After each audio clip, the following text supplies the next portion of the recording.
if you're trying to use money that requires banks, you can't trust the banks, right? You certainly can't trust the banks in Africa, in South America, and most of Asia. It used to be Americans thought they could trust American banks.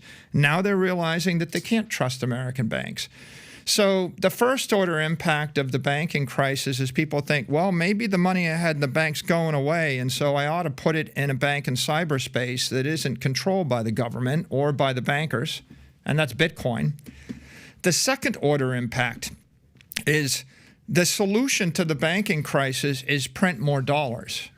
And if you print more dollars, the actual monetary inflation rate goes 10%, 15%, 20%. So you think, why do you think those bonds crashed? Because they're actually claims on dollars. Do you really want to hold $1 billion of Zimbabwe dollars? What if I offered you 10 billion Zimbabwe dollars? I mean, the answer is it's going to a nickel, okay? So if the paper currency keeps crashing, then you can't own anything that's currency related. You can't own a currency derivative. You need to own something that politicians can't print more of. Okay, well, that's oil, that's land. But the problem is, try hauling 100,000 barrels of oil from where you are to London, where you want to be. How are you going to do that? I'll give you $1 billion of land in Central Africa, and then someone takes over with machine guns and declares that everyone with large amounts of land now loses it. That happened in Zimbabwe.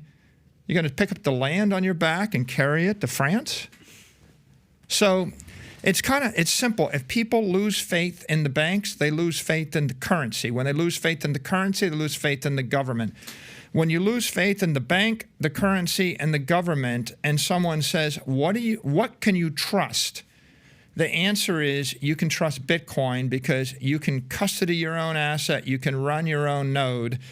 And at the end of the day, even if the Chinese want to shut it down, they can't. If the Russians want to shut it down, they can't. If any nation state wants to shut it down, they can't. If the US wanted to shut it down, they can't. And so everybody wants something that they can trust that is beyond the reach of a corrupt politician, a corrupt corporate executive, or they don't have to be corrupt. They can just be well-meaning, trying to do the right thing in a misguided fashion and meddling with your economic life. If there's ever been a time for you to make that argument and make it aggressively and scream it off the top of your lungs is right now, especially the fact that 3 out of the 4 largest banks that ever gone out of business in the history of America were done in the last 90 days. You got WAMU was the biggest, which was September of 2008, $307 billion. First Republic was $212 billion. That was May 1st. Silicon Valley Bank, March 10th, $209 billion. Signature Bank, March 12th, $110 billion. And the next one, closest one to it, is IndyMac. If you remember, IndyMac was only a $31 billion company back then in 08. So someone may be listening to this and say, oh, my God, man, this guy's right. Maybe I ought to start moving my money out of my bank as soon as possible. And Jamie Dimon, I know these guys are trying to get people not to take their money out of the bank and have too many bank runs, because if they do that and some are taking their money out of their bank and putting it in the money market, is Michael saying take my money out and put it in Bitcoin, or are you saying maybe take it and put it in a bigger bank? I'm a little concerned, Michael. You sound smarter than me. What should I do? The average person's thinking that right now. So are you saying that these 3 out of 4 largest banks that went out of business that happened last 90 days, there's more to come and things are going to get uglier than what it's been last 90 days? Or are you just saying the fact that if you keep your money in the bank, at any point they can make that decision and control your money? I'm saying that money is a store of value, and there are multiple monies, and they're not created equal. So let me give you the world's worst money. The worst money in the world is like Argentine pesos or Venezuelan bolivars or Zimbabwe dollars or Nigerian naira. Weak money. The official inflation rate in Argentina is 105%. But that's the official rate, which is that understates it. The actual inflation rate would be higher. And if the inflation rate is running 100%, that means your money is losing half of its value every 12 months. That means that within 10 years, you have nothing. Okay, so bad money, bad currency or bad money loses all of its value over the course of a few years. In Venezuela, you lose all your value in 36 months. In Argentina, in 10 to 20 years, the Argentine peso was 1 to the dollar 21 years ago. If you had $1 million 21 years ago, the Argentine peso right now is about 480 to the dollar. So that's not a 99% loss. That's a 99.8% loss, right? In how many years? 21 years. Okay, so what I'm saying is you don't have money if you have weak currency. Now let's take strong currency. Well, the strongest currency in the world is the dollar. That's not money. You're losing 99% of your wealth over the course of 90 years in the U.S. dollar, maybe more. The U.S. dollar, the only difference between the U.S. dollar and the peso is whereas it takes 20 years to lose your family's fortune in the peso, it takes about 90 years to lose your family's fortune in the dollar, right? My house in Miami Beach was $100,000 in 1930. It was appraised at $46 million a few years ago. Do the calculation. It's on a path to be worth $100 million, which means that the U.S. dollar will have lost 99.9% of its value over 100 years. Warren Buffett knows this. Charlie Munger knows this. Basically, the bottom line there is your money in the bank isn't money. Okay, so the answer is you shouldn't have any money in a bank, right? You're basically losing 7% of all your wealth every year in a good year. If it's the dollar, you're losing 15% of your wealth in a not good year. If it's the dollar, you're absolutely losing all your money over the course of a decade. So that's kind of weak money. Awful money is developing world money, the Lebanese pound. The Lebanese pound got devalued. I mean, you would have lost all your money in 5 years if you had the pound. The strongest money, decent money, okay money was gold, but not great. The strongest money in the world is Bitcoin because Bitcoin is absolutely capped at 21 million. It is global money. You could take $1 billion of Bitcoin across a border. You can transfer it to a counterparty, and no government can interdict that, and nobody can inflate that. And so my answer there would be, you can't trust any bank. You certainly can't trust a bank in Lebanon. Read about Lebanese banks. You can't trust a bank in Africa. You can't trust a bank in Asia. Michael, but if you call Chase, their customer service is amazing. How was the customer service with Bitcoin when you called the 1-800 number? There's nobody working at the bank of Bitcoin to steal your money. Right? Thank you for calling Bitcoin. This is John Doe calling. I can't do nothing for you. You got to make the decision yourself. But I just want to say hi to you. But, you know, Bitcoin is a bank in cyberspace run by incorruptible software. It's going to keep your money. If you are incompetent, then you're going to suffer the consequences. But let's think about what banking executives in the U.S. do. The U.S. banking system is the best in the world. Here's what they do. You put $100 billion into the bank. They have the deposits. They turn around. The Federal Reserve interest rate, short-term rate, was 0.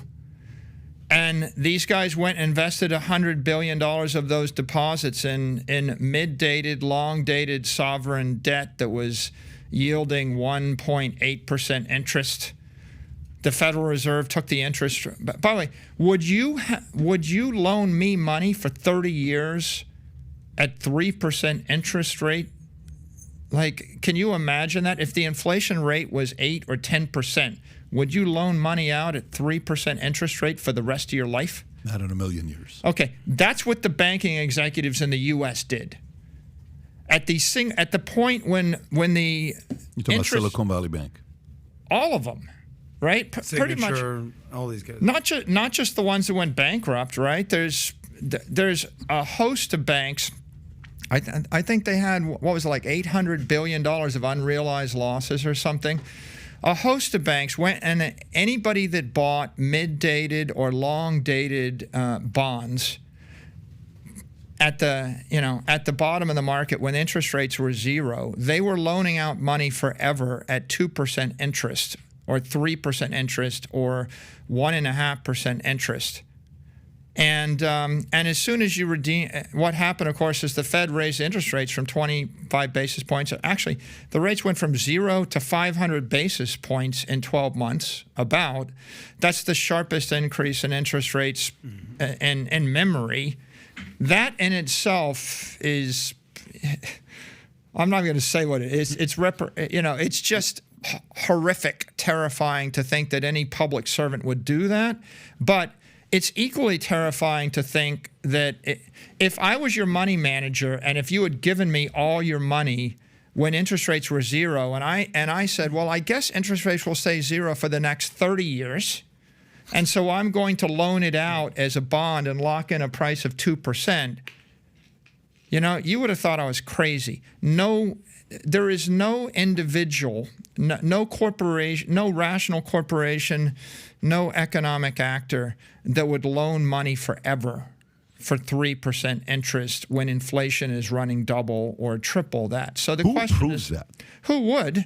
And the answer is a bureaucrat, either a governmental bureaucrat, someone that is coerced by regulatory policy where they're forced to. For example, a bank can't buy Bitcoin, but a bank is almost obligated to buy treasuries, right? So the politicians create a set of rules that strongly encourage you to do certain things and strongly discourage you to do other things.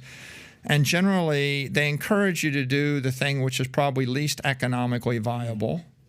But there are probably local organizations and banks in foreign countries that own their own local currency, right? Like, would you buy, an African currency with an inflation rate of 200% a year? No, but people do. Why? Because the government controls or owns the entity, and so they force that. So, just to finish this topic before we move on. When you said all these guys that are given, their money for 3% over 30 years or whatever, there's a lot of them. Silicon Valley Bank's not the only one. Signature's not the only one. There's a lot of these guys that are doing it. Most of the banks. Most of the banks are doing it. We looked at the chart. Remember that chart? Exactly. 64% who was above it. And then J.P. Morgan was the little guy 14% at the end. So the point is, don't trust your money in any bank that's basically betting it on irrational investments. You say something like that as a guy that's a billionaire. The average guy's not a billionaire. The only thing they know what to do is walk up to the bank. So it's a different scenario you're in. But the question I want to ask you is the following. Are you saying there's going to be bigger banks that are on the line right now that we could see popping up, that they're in the same situation? Because if most of them are doing it, Powell's not lowering rates. And they're saying he's not going to do it till December. So how much longer can these guys handle these types of conditions? Yeah, so let me just answer two questions. What do I think will happen in the banking system, and what do I think a person should do?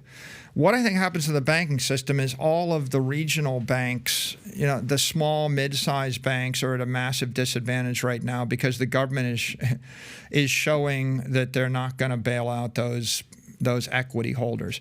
So there's a migration of deposits from the small banks to the big banks. I think the J.P. Morgans, the Bank of Americas, the mega banks will continue. They'll be just fine. They'll be supported by the government. The small banks are going to struggle, and that's what you see going on right now. If you're a depositor, you'll probably get bailed out by the government. If you're a bondholder in the bank or an equity holder of the bank, you won't get bailed out, right? And so there's a crisis for investors, whereas everybody that's a depositor doesn't want to sit around and take the risk, right? Who wants any anxiety?